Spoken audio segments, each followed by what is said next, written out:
ছাত্র জনতার বিক্ষোভের মুখে মাত্র ৪৫ মিনিটের নোটিশে গেল বছরের ৫ আগস্ট দিল্লি পালান তৎকালীন প্রধানমন্ত্রী শেখ হাসিনা। গণমাধ্যমে প্রকাশ পায় রওনা হওয়ার আগে তিনি রাষ্ট্রপতির কাছে পদত্যাগপত্র জমা দিতে চেয়েছেন, কিন্তু এখন ভিন্ন কথা শোনাচ্ছে ভারতীয় গণমাধ্যম দ্য হিন্দু। ১৮ জানুয়ারি প্রকাশিত দ্য হিন্দুর প্রতিবেদন বলছে, আগস্টের প্রথম দিকে স্পিকার ডক্টর শিরিন শারমিন চৌধুরীর কাছে নাকি ক্ষমতা হস্তান্তরের পরিকল্পনা করেছিলেন শেখ হাসিনা।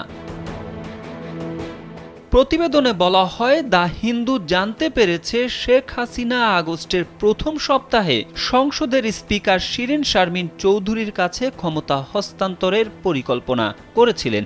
অত্যাধুনিক ফিচার সম্বলিত বিভিন্ন সাইজ আর কালারের ২৫০-টিরও বেশি ডিজাইন অপশন নিয়ে ওয়ালটন স্মার্ট ফ্রিজ, বোঝে আপনার প্রয়োজন। এবং সামরিক বাহিনী পরিস্থিতি স্থিতিশীল করার জন্য লকডাউন নিশ্চিত করতে মাঠে ছিল, যাতে ক্ষমতা হস্তান্তর করা যায়।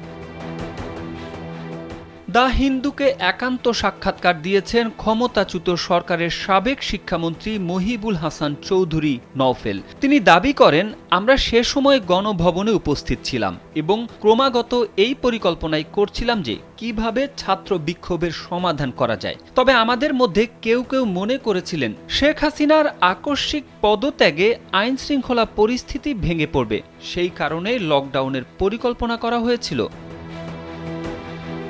হাসিনা সরকারের সাবেক এই শিক্ষামন্ত্রীর দাবি, অধ্যাপক ডক্টর মুহাম্মদ ইউনূসের নেতৃত্বাধীন অন্তর্বর্তী সরকারের প্রতি যুক্তরাষ্ট্রের নবনির্বাচিত প্রেসিডেন্ট ডোনাল্ড ট্রাম্পের মনোভাবের ওপরই বাংলাদেশের ভবিষ্যৎ নির্ভর করছে। গেল বছরের ৫ আগস্ট ভারতে যাওয়ার পর থেকেই সেখানে অবস্থান করছেন শেখ হাসিনা।